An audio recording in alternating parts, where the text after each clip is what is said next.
we should have a sincere desire to serve and support community members so that the other person of their own accord can start to come loose of their own conditioning or their fears or their defenses.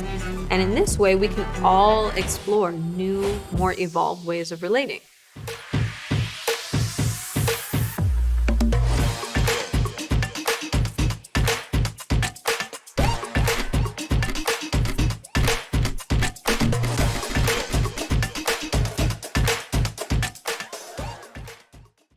Today, we'll be diving into relationships in community. Our relationships don't exist in a vacuum. Like concentric circles, we are embedded in greater and greater systems that are in constant dialogue with each other and with us, whether we are consciously aware of it or not. We are shaping our environment, and we are also completely affected by it as well. That means that there is a bi-directional flow, and there's mutual influence. And it's important to see that and recognize this relationship between ourselves and our environment because it's key in upgrading our relationships, right? It reminds us that for better or for worse, we are embedded in systems and those systems affect us. In a globalized world that is connected at the push of a button, this is all the more important that we acknowledge because we're converging on many different levels with people from all different backgrounds, all different life experiences, and at the fastest rate known. The good news is that we can kind of step back to reflect on what communities I may wittingly or not be a part of, and then use our participation as a way of meaningfully shifting the dialogue toward the spiritual values I want to be practicing. So this means I want to be thinking critically and be honest at an organizational level. We need to acknowledge the strengths and the weaknesses of the communities that we're a part of. This could be a way in which we actually build toward what we need by having real, raw conversations about where our communities are at and what barriers we might be experiencing that prevent us from really going deep in our relationships. In a sense, communities host our relationships. Okay, communities can support relationships by fostering environments where people can thrive and be authentic, right? So seeing and hearing and valuing fellow community members, it's the foundation for real connection. This means that as a collective, our work is to become, first and foremost, really good listeners. It means that we need to validate the experience of other community members. We need to really get to know them, and we need to believe people's experiences. The more diverse our community members are, the more we ourselves will have to exercise humility and exercise compassion by bearing witness to experiences that may be radically different than our own. They may very well shake our own conceptions of reality, right? They may ask us to stretch beyond our comfort zone in order to create spaces that are safe and significant for others. Spiritual community is actually the place to do this. Spiritual communities are meant to be places where we can care for one another with this level of attention and detachment from our own preconceptions and material conditioning.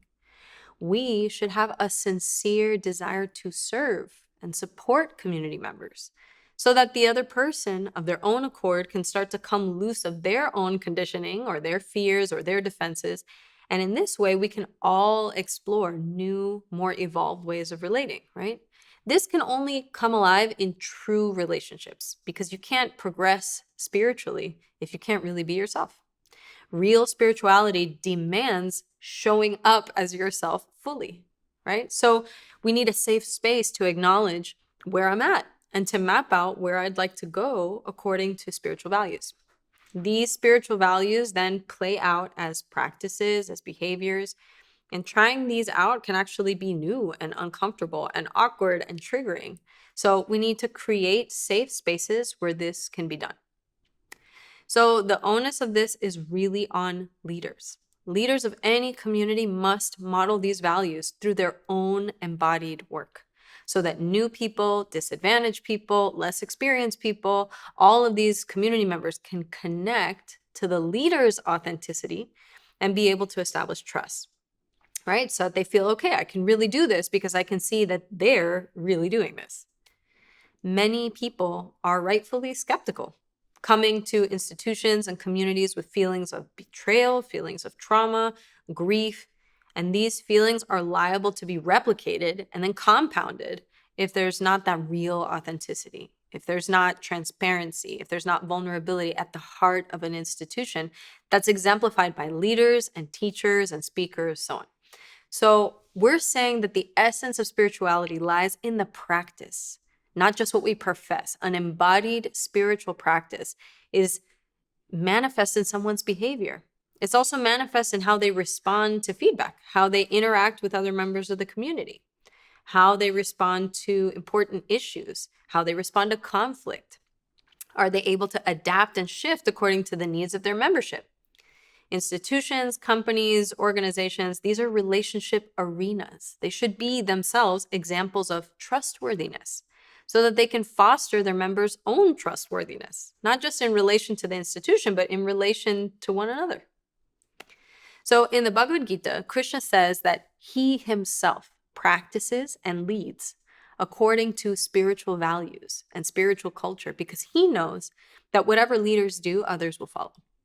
This is not only true in terms of like obvious behaviors, it's true in terms of the emotional climate and the felt sense of safety to be brave in these spaces. If we value conformity, performance metrics, achievement, appearances, and other like external superficial validators, then our community will start to take that shape because it will be a natural reflection of its members' psychological composition. It's what we value in this community, and so people will aim for that and will totally miss out on having a genuine connection. But if we decide to show up and to be real, vulnerable, to have tough conversations, to become excellent listeners, to learn to suspend our prejudices, to open up spaces, to be creative, to explore, to be bold, to be awkward, to be brave, then our community will start to look like that. The psychology of the community begins to change, and we can start fostering relationships that have these qualities instead of more superficial qualities. This changes the entire makeup of the community for the better. That means we have to be honest, and honesty is a spiritual principle. There's no material reason to be honest and self-critical. It's hard, it's awkward, it's painful. But this is what researcher Brené Brown describes as the difference between fitting in and belonging. Fitting in means I assess a situation and I kind of just mold myself in order to be accepted. Whereas belonging means I don't have to change who I am. In fact, the situation requires me to be who I actually am. The spaces I belong ask me to show up as myself in full. They demand nothing less than my most authentic self. But without honesty, how can we really show up as ourselves? And where can I go to really discover and practice who I really am? If we can't really be ourselves, how can we access spiritual truths, absolute truths? So it behooves our spiritual communities to become safe spaces where we can have difficult conversations and be honest with ourselves, be honest with each other.